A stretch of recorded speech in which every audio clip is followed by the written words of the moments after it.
साथियों, जय भीम, जय भारत, जय संविधान। साथियों, दक्षिण भारत के गडेरिया समाज में जन्मे ईवीआर रामास्वामी पेरियार का जन्म 17 सितंबर 1879 में हुआ था। उन्होंने उत्तर भारत के द्विजों की आर्य श्रेष्ठता, मर्दवादी दंभ, राष्ट्रवाद और शोषण अन्याय के सभी रूपों को दी। भारतीय समाज और व्यक्ति का मुकम्मल आधुनिकीकरण जिन चिंतकों के विचारों के आधार पर होना है, उनमें ईवी रामास्वामी पेरियार अग्रणी है। पेरियार ने उन सभी बिंदुओं को चिन्हित और रेखांकित किया है जिनका खात्मा भारतीय समाज के आधुनिकीकरण की अनिवार्य शर्त है। ईवी रामास्वामी नायकर पेरियार भारत की प्रगतिशील श्रमण बहुजन परंपरा के ऐसे लेखक हैं जिन्होंने उत्तर भारत के द्विजों की आर्य श्रेष्ठता और मर्दवादी दंभ, राष्ट्रवाद, ब्राह्मणवाद, वर्ण जाति व्यवस्था, ब्राह्मणवादी पितृसत्ता और शोषण अन्याय के सभी रूपों को चुनौती दी। वर्चस्व, अन्याय, असमानता और दासता का कार्य रूप उन्हें स्वीकार नहीं था। उनकी आवेगात्मक अभिव्यक्ति पढ़ने वालों को हिला देती। तर्क पद्धति, तेवर और अभिव्यक्ति की शैली के चलते उन्हें यूनेस्को ने 1970 में दक्षिणी एशिया का सुकरात भी कहा था। पेरियार 1920 से 1925 तक कांग्रेस पार्टी के साथ जुड़े रहे और औपचारिक तौर पर 1920 में कांग्रेस पार्टी में शामिल हुए और 1920 और 1924 में वह तत्कालीन मद्रास प्रेसिडेंसी के कांग्रेस पार्टी के अध्यक्ष और 1921 और 1922 में इसके सचिव रहे। इस दौरान उन्होंने गांधी के सशक्त सहयोगी के रूप में काम किया, लेकिन कांग्रेस और गांधी के साथ काम करते हुए बहुत जल्दी उन्हें एहसास हो गया कि यह पार्टी और गांधी उत्तर भारतीय आर्य द्विज मर्दों के वर्चस्व को कायम रखने का उपकरण है। उन्होंने कांग्रेसी पार्टी के भीतर काम करने के अपने अनुभवों के बारे में लिखा। जब मैं तमिलनाडु कांग्रेस पार्टी का अध्यक्ष था तो मैंने 1925 के सम्मेलन में एक प्रस्ताव प्रस्तुत किया था। उस प्रस्ताव में मैंने जाति विहीन समाज के निर्माण का प्रस्ताव किया था। मेरे मित्र चक्रवर्ती राजगोपालाचारी ने इसे अस्वीकृत कर दिया था। मैंने यह भी अनुरोध किया था कि कांग्रेस के विभिन्न पक्षों और क्षेत्रों में सांप्रदायिक प्रतिनिधित्व, वंचित एवं अल्पसंख्यक तत्वों के लिए आरक्षण का पालन किया जाना चाहिए, लेकिन यह प्रस्ताव भी विषय समिति में थिरुवी का एक सम्मानित तमिल विद्वान कल्याण सुंदरानर के द्वारा अस्वीकृत कर दिया गया। तब मुझे अपने प्रस्ताव के समर्थन में 30 प्रतिनिधियों के हस्ताक्षर प्राप्त करने के लिए कहा गया था। श्री एस रामानाथन ने 50 प्रतिनिधियों से हस्ताक्षर प्राप्त कर लिए। तब सर्वश्री श्री राजगोपालाचारी, श्रीनिवास अयंगार, सत्यमूर्ति और अन्य लोगों ने अपना प्रतिरोध दर्ज कराया।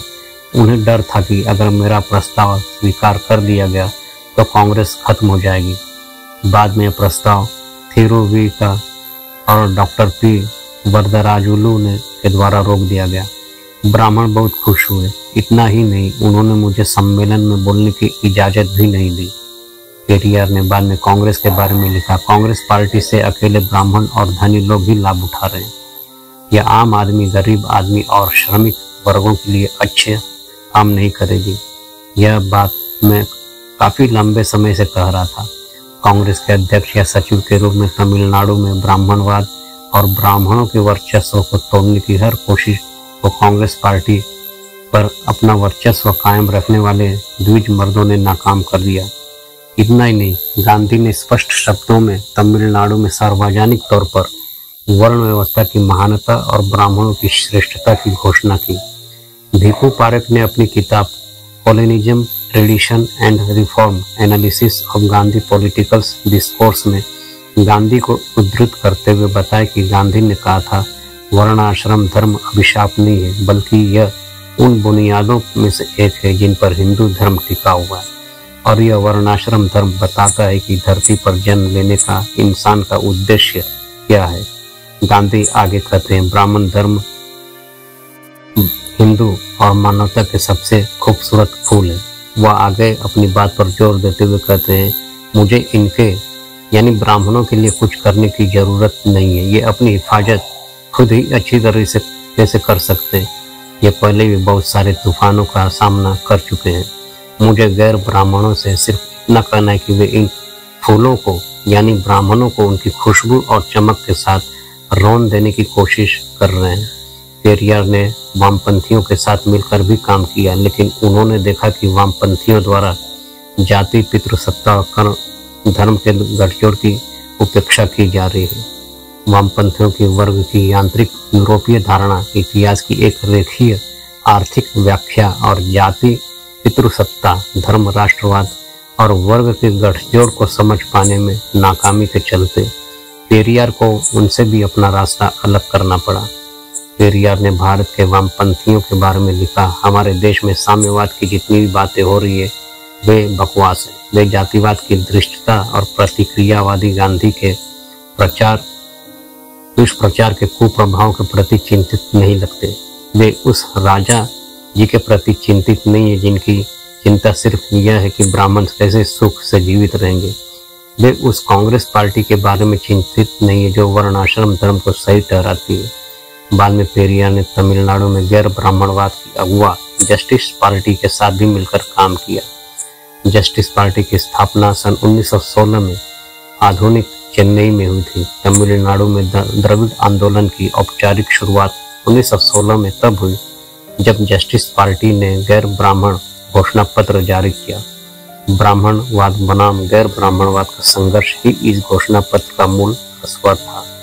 मद्रास प्रेसिडेंसी में ब्राह्मणों का वर्चस्व किस कदर था, इसका अंदाजा इस तथ्य से लगाया जा सकता है कि 1912 में वहां ब्राह्मणों की आबादी सिर्फ 3.2% थी, जबकि 55% जिला अधिकारी और 72% जिला जज ब्राह्मण थे। मंदिरों और मठों पर ब्राह्मणों का कब्जा तो था ही, जमीन की मिल्कियत भी उन्हीं लोगों के पास थी। इस प्रकार तमिल समाज के जीवन के सभी क्षेत्रों में ब्राह्मणों का वर्चस्व था। इस वर्चस्व में को तोड़ने के लिए ब्राह्मण विरोधी आंदोलन शुरू हुआ।